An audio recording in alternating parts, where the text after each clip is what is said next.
An NBC6 viewer says he's seen a change on Caddo Lake that has him concerned. We took a look for ourselves to get a better understanding of a very complex problem. I spent the day out on Caddo Lake to see and hear the viewers' concerns and spoke with the scientific and educational organization who helps protect the lake. Because at NBC6, your voice matters. All of these flowers, they'll close up just like that around 4 o'clock today because they've had enough sun. Captain Danny Sullivan has been giving boat tours on Caddo Lake for 15 years. That's the way nature works. He spends plenty of time on the water. 4 or 5 hours every day. I watch the sun go down as much as possible. He says over the past 5 years, he's seen a change on the lake, trees dying at an accelerated rate. He contends the amount of herbicide being sprayed by the Texas Parks and Wildlife Department to combat giant salvinia on the lake is killing off natural predators of looper worms, and the worms are feasting on the trees in mass. Like this portion of Caddo Lake, which in midsummer would normally be plush green. I think that they're treating this lake like they do any other lake. Any other lake is big and open and doesn't have everything caught up in the trees. Laura Ashley Overdyke is the executive director of the Caddo Lake Institute.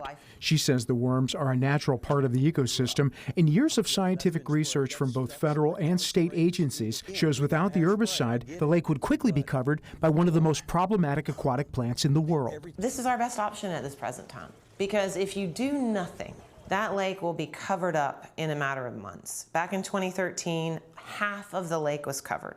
You could crash that lake out and have everything underneath the water die. She says weevils and salvinia harvesting have been used with limited success, and Texas Parks and Wildlife has to solve a problem. I've likened it to cancer. If somebody tells you you have cancer, you're gonna have to take chemotherapy. Chemotherapy is a poison. So the salvinia is the cancer, the herbicide is the chemotherapy, and it may have some downsides to it, but without it, we don't have a lot of tools in our toolkit. Captain Danny agrees that herbicide is necessary. There's no way you could ever control this without some kind of herbicide. But he questions the amount used. Here's another dead snapping turtle. Videos he's posted on social media this summer have garnered attention from beyond Texas. It was because of the turtles that I found in the spray areas. And from my Instagram page, I'm getting phone calls and messages from people all over the United States. Starting this month, thanks to a federal grant, Caddo Lake will have a community water advisory group.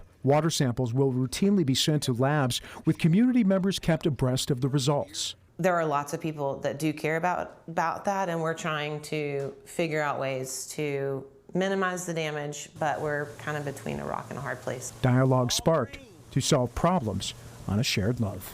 Gosh, I love Caddo Lake.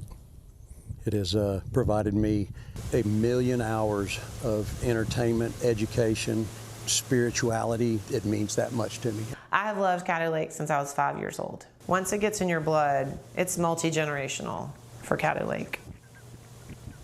Laura Ashley tells me the Citizens Advisory Panel will be finalizing its members at their next meeting. Happens next week. Public meetings will begin in October. The federal grant will fund the meetings for 2 years.